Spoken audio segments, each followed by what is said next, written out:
Jadi warangka itu adalah, kalau di bahasa sederhananya adalah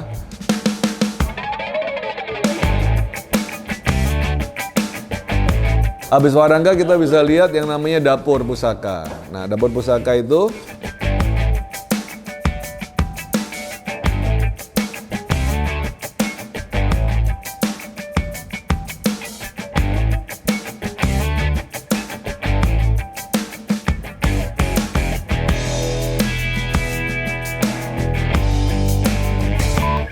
api kira. Iki api bro. Ini kita baru dapat di ini ya, pameran pusaka di Sidoarjo. Dapat pusaka keren guys. Halo teman-teman, apa kabar? Semoga tetap sehat, tetap semangat. Kita lagi santai, bentar lagi kita akan kedatangan tamu. Kita pengen buat video buat teman-teman semua ya. Sambil kita minyain pusaka guys. Ada topik apa nih kita bahas nih? Topik perang Rusia Ukraina mau nggak? Kita balik ke pelajaran dasar lagi. Pelajaran dasar, siap. Oke, warangka ya. Jadi warangka itu adalah, kalau di bahasa sederhananya adalah sarung daripada pusaka. Ini handle atau deder. Ini warangka. Nah, ini bentukan daripada warangka itu. Nah, sebenarnya warangka pusaka itu ada filosofinya, guys. Jadi filosofinya itu adalah Bapa Langit dan Ibu Bumi bersatu. Jadi itu penggambaran dari Lingga Yoni juga, ada yang berpendapat seperti itu. Ketika dua energi itu bersatu, maka akan timbullah suatu kehidupan. Nah, yang dimaksud dengan Bapa Langit adalah bilah daripada pusaka. Itu adalah besi ini, yang mana bila ini terkandung unsur meteor dari langit yang dipadukan dengan energi atau unsur logam dari inti bumi, dipadukan menjadi satu. Bapa angkasa, Ibu bumi digabung menjadi satu, maka akan timbullah suatu energi yang mempunyai suatu energi yang hidup. Jadi persatunya adalah unsur dari langit dan bumi. Nah, warangka sendiri adalah curigo, manjing, warongko. Jadi curigo itu adalah bilahnya, warongko itu adalah ini. Jadi ini sebenarnya penggambaran dua unsur ya, unsur pria masuk ke dalam unsur wanita, yang mana itu menjadi suatu tosan aji atau keris pusaka. Nah, itu warangka guys. Warangka sendiri mempunyai nama beda-beda sesuai dengan ciri khas daerahnya. Misalnya kalau daerah ini kita bentukan seperti perahu, ini namanya ladrang, dan handle-nya ini seperti bentukan orang yang menunduk, yang mengajarkan untuk manusia itu harus tetap rendah hati. Sedangkan warangka ini penggambaran dari bahtera atau perahu, yang mana dalam kehidupan manusia itu digambarkan seperti orang yang sedang berlayar menuju suatu tujuan. Dalam perjalanannya kadang-kadang ada ombak tinggi, kadang-kadang ada air yang tenang. Nah, kita siap nggak untuk menghadapi badai kehidupan itu dengan tetap rendah hati dan tetap untuk berdoa dan bersujud kepada Yang Maha Kuasa. Itu filosofi yang dalam ya untuk warangka.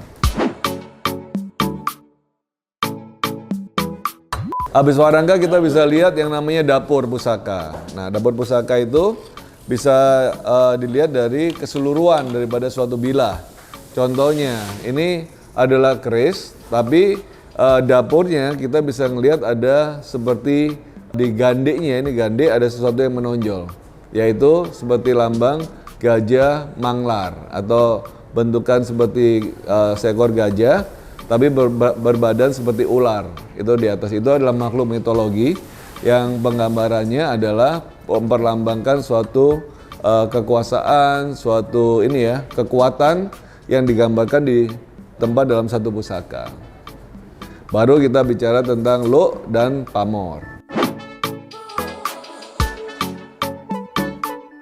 Lo adalah tekuan daripada bilah pusaka itu sendiri. Jadi ketika pusaka itu ada lo 1, 2, 3, 4, 5, 6, 7, maka orang akan bilang ini adalah keris lo 7.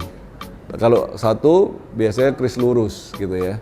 Nah, sedangkan penggambaran dari Tosan Aji itu sebenarnya ada yang berpendapat bahwa Tosan Aji itu mempunyai filosofi seperti akal dan pikiran hati kita yang harus selalu tajam dan harus selalu bermanfaat untuk orang lain.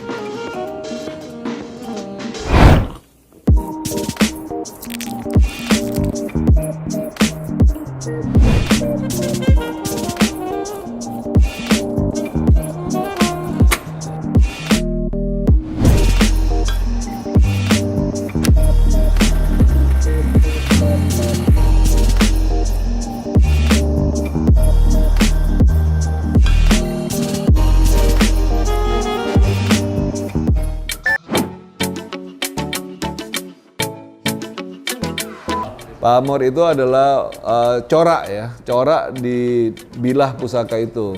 Jadi yang menarik di pusaka itu, setiap pusaka itu mempunyai corak yang berbeda-beda satu sama lain dan nggak pernah ada yang sama guys. Walaupun penamaannya sama, tapi dia akan selalu berbeda karena seni tempanya dan logam pembuatannya itu selalu berbeda-beda dari masa ke masa. Jadi pamor ini juga banyak namanya. Ada yang kalau kita lihat ini adalah pamor dengan pamor ngulit semongko. Jadi dapurnya Gajah Manglar, pamornya pamor ngulit semongko. Baru kita bicara tentang era atau tangguh. Sedangkan tangguh sendiri itu adalah penangguhan atau perkiraan. Jadi perkiraan yang didapat ketika orang itu udah terbiasa melihat keris. Ada satu pakem, oh kalau keris itu bentukannya seperti ini, biasanya dari daerah sini dan eranya era ini. Nah, contohnya pusaka yang saya pegang ini, keris Gajah Manglar, pamore ngulit semongko, eranya era Mataram. Itu estimasi daripada penangguhan itu sendiri.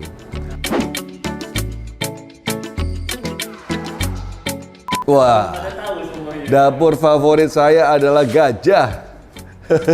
Jadi keris pertama saya itu keris dapur gajah guys. Nggak tahu kenapa, saya itu dari dulu suka dengan figur Ganesha ya. Jadi gajah itu selalu memperlambangkan kelembutan, memperlambatkan kekuatan, memperlambatkan kecerdasan, dan selalu suka dengan pusaka yang ada ornamennya gajah. Ya, itu favorit ya. Dan keris yang dapurnya gajah itu jarang banget ada dan susah banget didapat. Dan kalaupun ada harganya sangat tinggi. Kalau pamor, saya suka pamor ini nih, pamor ngulit semongko. Jadi ngulit semongko ini kalau sederhana itu kelihatannya seperti ini ya, sisiknya ular ya. Jadi kayak gambaran ular piton kayaknya. Karena saya kan suka ular juga. Tapi namanya favorit itu kan setiap waktu bisa berubah-berubah ya. Kadang-kadang wah bulan ini suka pamor ini, bulan depan bisa suka pamor yang lain, gitu. Saya suka dengan pamor ini, pamor gubet atau buntel mayit. Ya, itu paling suka Kak. Satu, dia penggambaran dari spiral ya. Alam semesta itu selalu ada hubungannya dengan spiral. Dan nggak tahu kenapa pamor gubet atau pamor buntel mayit itu selalu menarik buat saya. Tapi nggak semua orang berani untuk punya. Karena beberapa mitos yang akan kita ulas di video selanjutnya. Oke guys, itu aja. Semoga bermanfaat. Salam budaya.